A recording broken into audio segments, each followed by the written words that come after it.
TOEFL Junior Practice Test 1. The listening section has 42 questions.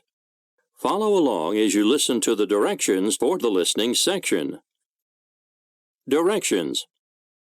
In this section of the test, you will hear a teacher or other school staff members talking to students. Each talk is followed by one question. Choose the best answer to each question and mark the letter of the correct answer on your answer sheet. You will hear each talk only one time. Here is an example.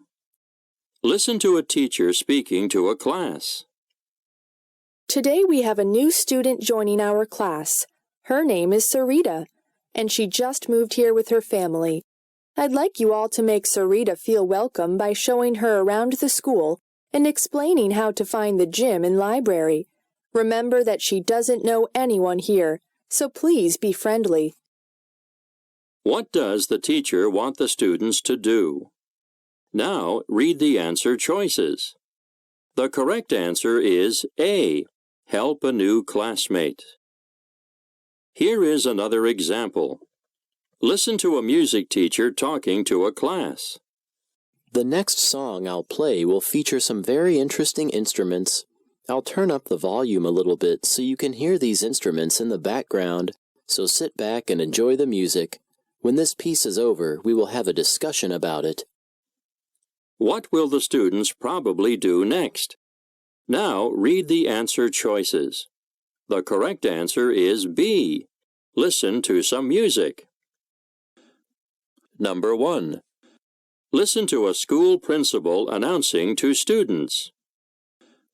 The school has a fleet of 13 buses which may be utilized by students for commuting to and from school. The buses have their fixed routes and will not go into narrow roads. Pupils then must board the bus at the given location on the main road. The school encourages availing of one-way bus services on a regular basis. Those interested may inquire at the school office. The system of immediate allotment of bus seats has now been introduced for all classes. What does the principal want the students to do?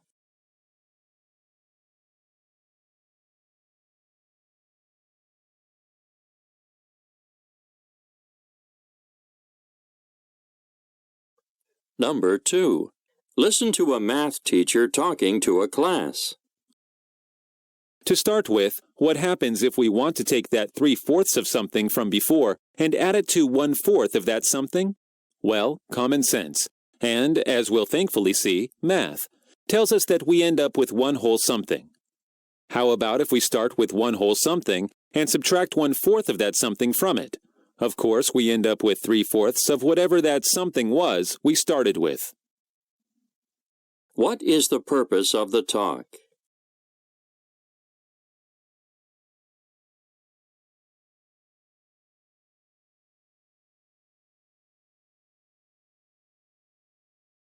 Number 3. Listen to a teacher speaking to a class. Class, we have a new student today. Please let me introduce you to Sarah Palin. She is the new, smart, pretty girl that just moved into the district.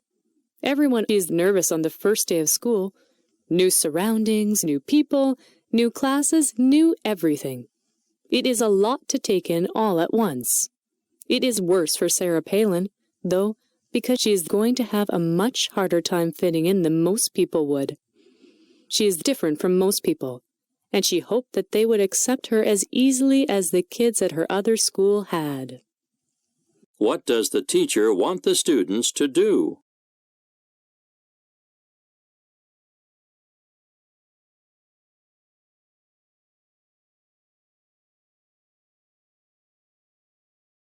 Number 4. Listen to a teacher speaking to a class. Sarah Palin had just made her first friend Matthew. She'd barely been in the school for 20 minutes, and already things were going swimmingly. As it turned out, Sarah Palin was lucky enough to share every single one of her classes with Matthew. They would walk together and talk together, and Matthew made her feel at ease. She enjoyed his company, and he enjoyed hers. She seemed to take more notice of him than any of the other students. I wish her the best of luck. And a warning. You are the only new popular student once. It is impossible to tell how long it is going to last. If you think this extreme amount of goodwill is forever, you are wrong. What does the teacher want Sarah Palin to do?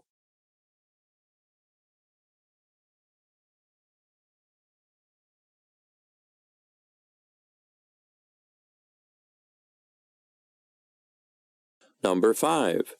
Listen to an English teacher speaking to a class. Class, this lesson focuses on writing paragraphs to describe a sequence of events. In this case, we use a model volcano. You need to follow the rules below. Participate in creating a model volcano, photographing each step. Write sentences under each picture using sequential words, first, then, last, or first, second, third. Write a paragraph using the sentences created with topic and closing sentences. What is the teacher explaining?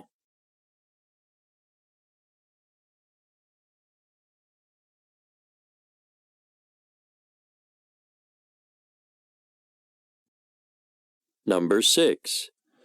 Listen to a school principal announcing to students. The school does not normally encourage the use of carpool as a means of transport due to the inherent risks involved, including the possibility of a student getting lost. As carpool attendants take care of the students with parents' authorization, parents' guardians must submit a written declaration exempting the school from all accompanying hazards. It is often noticed that persons authorized to collect students for carpools do not do so on time. Hence, students often loiter in school and sometimes tend to slip out of the gate with others. In view of the grave consequences of such incidents, the school will be compelled to detain such students if they are not collected within 15 minutes of the scheduled time, and ask for their collection by respective guardians. Which of the following is true?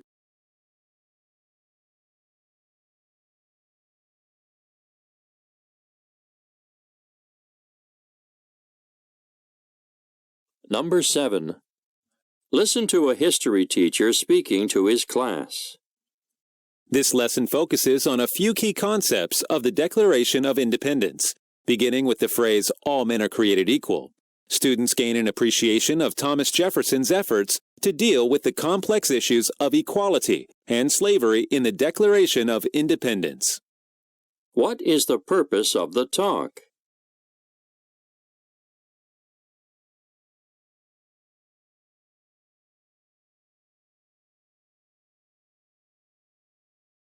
Number 8. Listen to a culture teacher speaking to a class. Writers are influenced by their environment, including their family, community, lifestyle, or location. One such writer was Mark Twain. In this project, the learner will become familiar with and analyze life around Hannibal, Missouri, during the latter half of the 19th century, using various resources to determine what effects this location had on the writings of Mark Twain.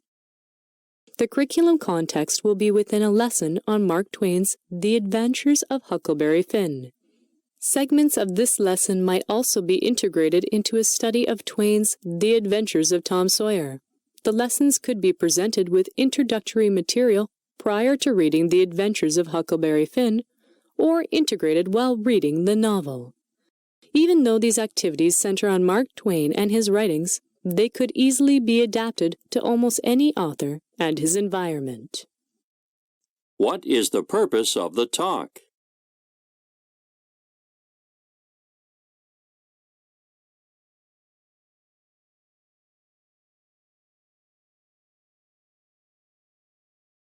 Number 9.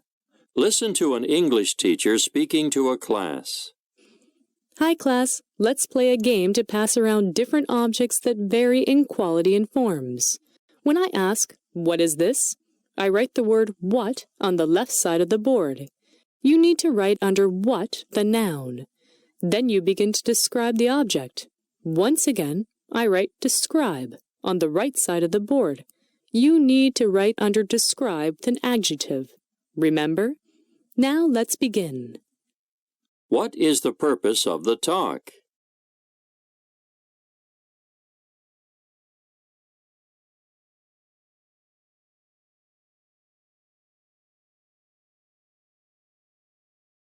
Number 10.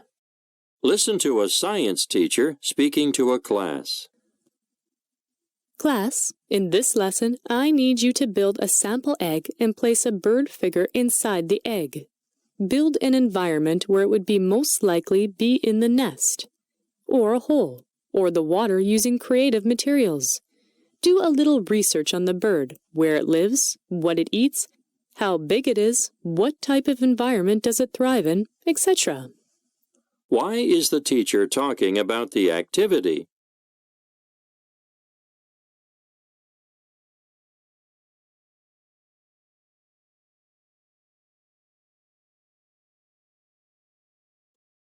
Directions. Now you will hear some conversations. Each conversation is followed by 3 or more questions. Choose the best answer to each question and mark the letter of the correct answer on your answer sheet. You will hear each conversation only one time. Number 11. Questions 11 through 13. Listen to a conversation between a teacher and a student in the classroom. Excuse me, sir. Yes, what's the time now? It's 9:40 a.m., sir. At what time does the bell ring? The bell rings at 9:30 a.m. When should you come? I should have come before 9:30. Yes, but you came at 9:40. Sorry, sir. What is the reason? I missed the bus. You should have started earlier. My mother is ill. Did you do the household things? Yes, sir. Why doesn't your father do it? My father is a farmer. He has gone to the field early morning. Oh, I see.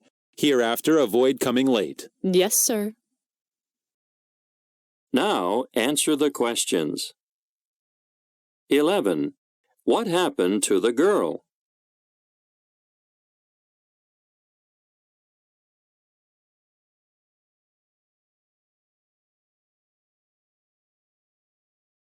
12.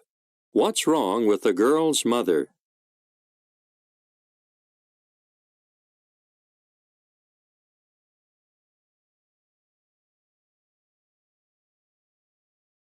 13. What will the teacher probably do next?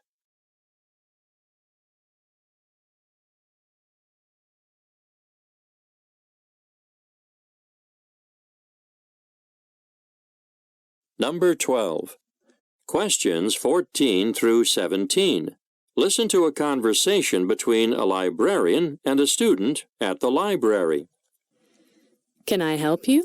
Yes, I'm a bit confused. My sociology class is supposed to read a chapter in a book called Sociology and the Modern Age. According to the syllabus, the book is in the library, but I haven't been able to find it. Do you have your syllabus with you? May I see it? Yes, I put it in the front of my sociology notebook. Oh, here it is. Let me see.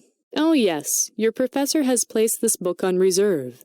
That means you cannot find it on the shelves in its usual place. You need to go to a special room called the reserve room. It's down the hall and to the right. I'm sorry, I still don't understand what you mean by on reserve. You see, your professor wants everyone in the class to read the chapter.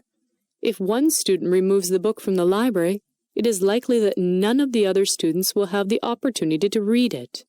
So, your professor has ensured that all students have the opportunity to read it by placing it on reserve. So, will I be able to find this book? Yes. When a book is placed on reserve, a student can go to the reserve room and ask the reserve librarian for the book. The student can have the book for a few hours, and he or she must read it in the library during that time. That way, the book stays in the library and all students have a chance to read it. Okay, thank you. I understand now. Will there be anything else? No, I am on my way to the reserve room. Thanks again. Now, answer the questions. 14. What problem does the boy have?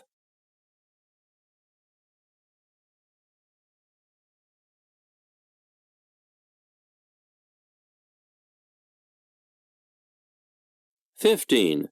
What does reserve mean?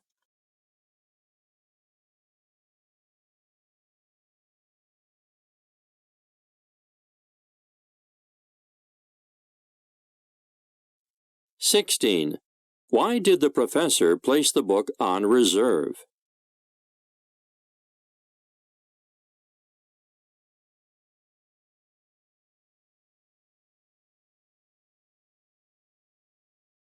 "17.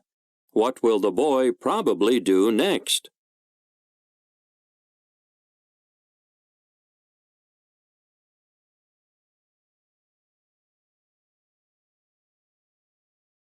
Number 13. Questions 18 through 21. Listen to a conversation between two friends at a bus stop. Good morning, Raoul. Good morning, Sarah. I slept very late last night. Did you study? No, I watched cricket. I watched too. What a splendid match it was. It's a thrilling match, too. I still can't believe India's victory. Indians deserve the victory. The victory is sheer luck. Don't tell like that. It is a hard-earned victory. How can you say that? What's the target for the Pakistan? Only 223. It's easily reachable, you know. Yeah, I agree with you. But they couldn't win. It's because of the mistake of batsmen. Why don't you say it is the skill of bowlers? The bowlers did not take the wicket. But they didn't concede a lot of runs. Yesterday, I only saw the captain's knock. Yes, I enjoyed his batting very much. But the fielding is very bad. Our players need more practice in fielding. Yeah, I agree with you. Now, answer the questions. 18. What did the boy do last night?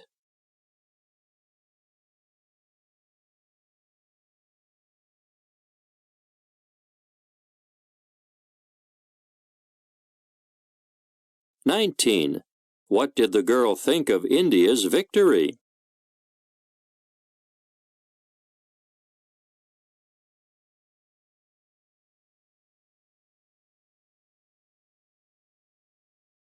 "20. What did the boy think was the reason why the Pakistan lost?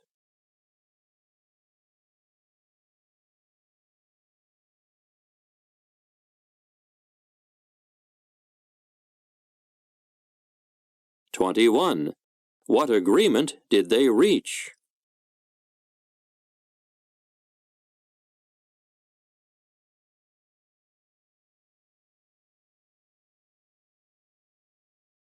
Number 14. Questions 22 through 25. Listen to a conversation between two friends at an exam center.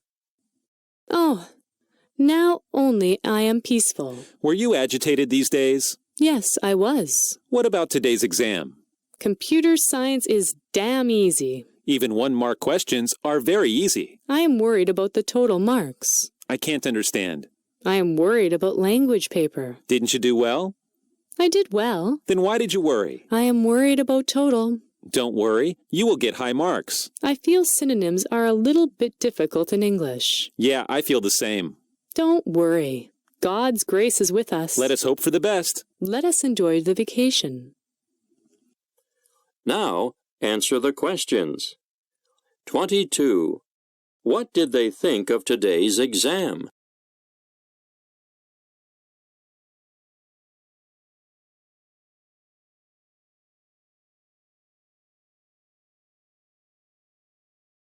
"23. How did the girl feel?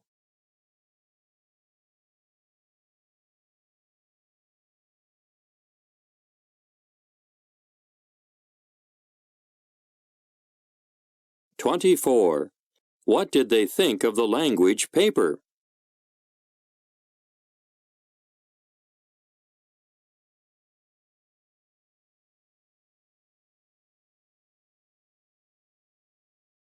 "25. What will they probably do?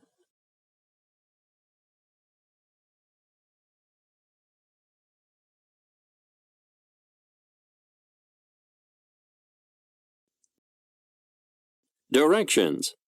Now you will hear some talks and discussions about academic topics. Each talk or discussion is followed by 4 or more questions. Choose the best answer to each question and mark the letter of the correct answer on your answer sheet. You will hear each talk or discussion only one time. Number 15. Questions 26 through 29. Listen to a teacher talking in a history class.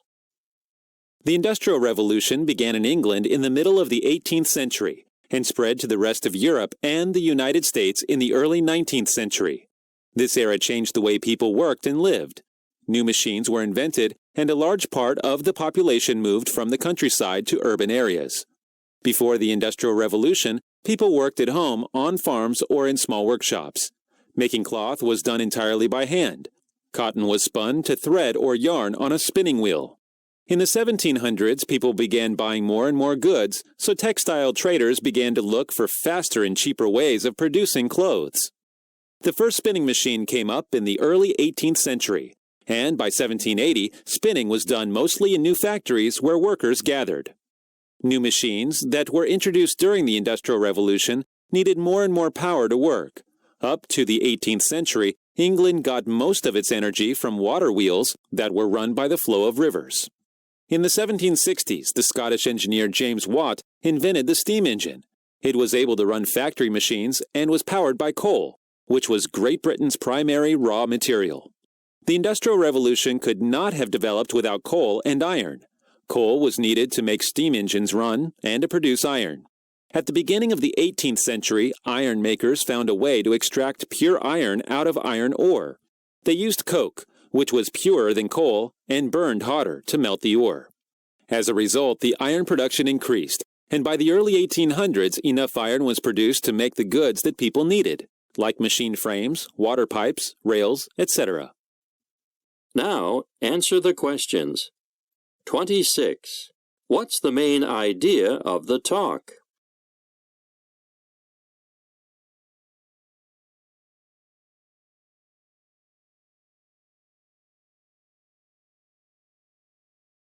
(27) Why did the textile trader begin to look for faster and cheaper ways of producing clothes?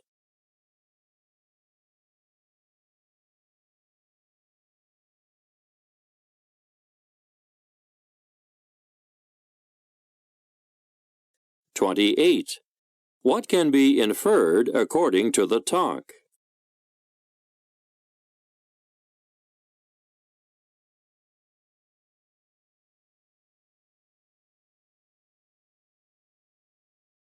(29) How did the people get power before the 18th century?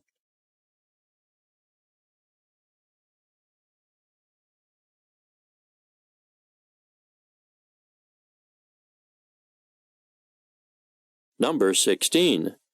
Questions 30 through 33. Now you will hear part of a discussion in a philosophy class. So you believe in God? Absolutely, sir. Is God good? Sure. Is God all-powerful? Yes. My brother died of cancer, even though he prayed to God to heal him. Most of us would attempt to help others who are ill, but God didn't. How is this God good then? You can't answer, can you? Let's start again. Is God good? Yes. Is Satan good? No. Where does Satan come from? From God? That's right. Is there evil in this world? Yes. Evil is everywhere, isn't it? And God did make everything, correct? Yes. So who created evil? Is there sickness, hatred, ugliness? All these terrible things exist in the world, don't they? Yes, sir. So who created them? Science says you have 5 senses you use to identify and observe the world around you. Tell me, have you ever seen God? No, sir. Tell us if you have ever heard your God. No, sir. Have you ever felt your God, tasted your God, smelt your God? Have you ever had any sensory perception of God, for that matter? No, sir. I'm afraid I haven't. Yet you still believe in Him. Yes. According to empirical, testable, demonstratable protocol, science says your God doesn't exist. What do you say to that? Nothing. I only have my faith. Yes, faith. And that is the problem science has. Now, answer the questions. 30. What's the purpose of the discussion between the professor and the student?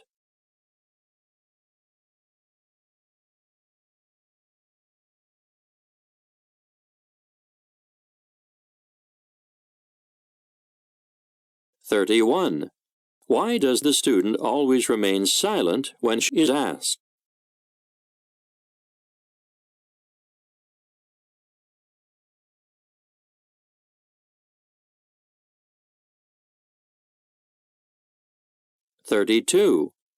Why does the student still believe in God even though he can't see him?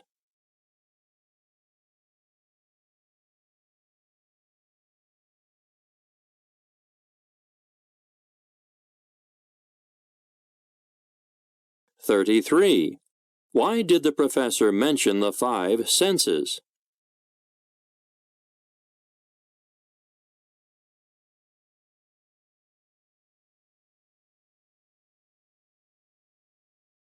Number 17. Questions 34 through 38. Now you will hear a biology teacher talking to a class. A coral is a structure made from millions of very small sea animals called polyps. Corals are very colorful and grow in many different sizes and shapes. They have a skeleton that is outside or inside its body. They can be soft, stony, black, thorny, and other types. Some look like feathers or fingers. Almost all corals live together in groups called colonies. Very big colonies are called reefs. A coral reef is an underwater mountain formed by the skeletons of corals. A coral reef has many bright colors and can grow for hundreds of years without being destroyed by the ocean. There are types of corals. Fringing reefs are near the coastline. They are usually the youngest reef forms. Barrier reefs are farther away from the shore. They form a wall between shallow water near the coast and the open sea. Some barrier reefs are very large. The longest is the 2,000-kilometer-long Great Barrier Reef on the eastern coast of Australia. Atolls are ring-shaped reefs. They form when an old volcano erupts and sinks into the sea. The reef grows up from the edge of the volcanoes with a lagoon forming in the middle. Most reefs need warm water to survive. They grow best in water that is at least between 16 and 20 degrees centigrade. Reefs also need enough sunlight to make food. Coral reefs can be found in the warm ocean waters of the Pacific and Indian Ocean, as well as the Caribbean Sea and the eastern coast of Central South America. They normally grow very slowly, not more than 10 centimeters a year. They can be found near the surface where they get enough sunlight. Now, answer the questions. 34. What's the main idea of the talk?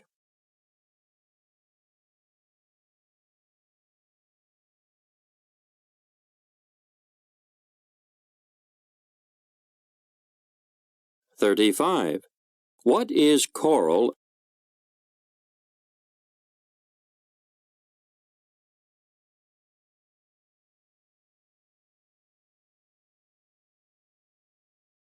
36. What is colony?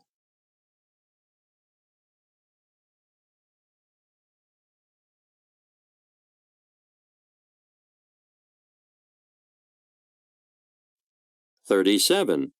What can we learn from the talk about coral reef?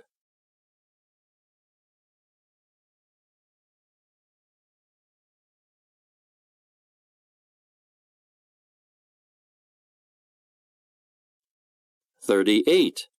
What is the common character of coral reefs?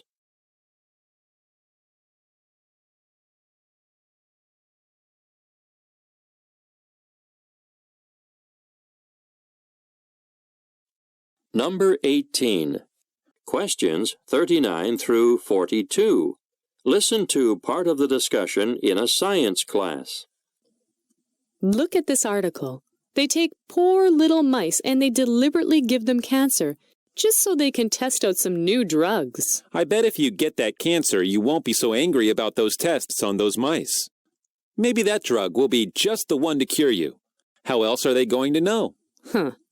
Why don't they test it in some other way, like in a test tube or something, or maybe on humans? They can say whether they agree to it or not, unlike those poor little mice. Well, I think they do all those things before the drug gets sold. They wouldn't use it on mice if they didn't think it might work, would they? And then they wouldn't give it to humans if they hadn't checked with mice that it doesn't do something else nasty. So the nasty stuff happens to mice. Hey, The mice don't get asked if they want to take that risk. Asking a mouse for permission? They can't do that. Mice just aren't smart enough. Whether they're smart or not has nothing to do with it. They can suffer, can't they? And it's wrong if any animal gets hurt. Yeah, right. Better lock up cats and feed them on porridge instead of mice. Suffering isn't good, but if the scientists don't do experiments on those mice, then many people with cancer are going to suffer. And we're much more important than mice. All mice can do is sniff around after cheese, but humans can do so much more. Yeah, well, human suffering is as important as mice's suffering, but I don't think it's any more important. If more mice than humans suffer, or if there are other ways to test drugs, then we shouldn't be testing on mice. There can't be other ways, can there? Otherwise, scientists would be using them. Anyway, who says that what works on mice will work on humans? Maybe.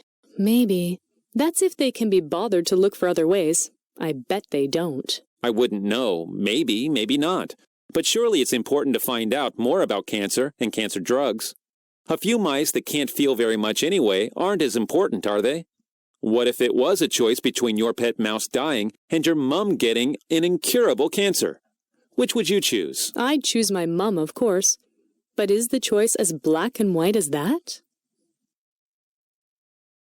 Now, answer the questions. 39. What is the main idea of the discussion?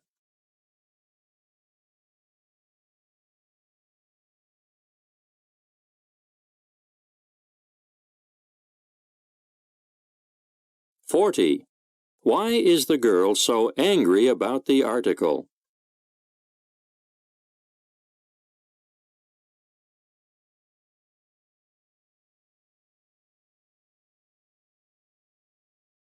41. Why do humans take tests on mice?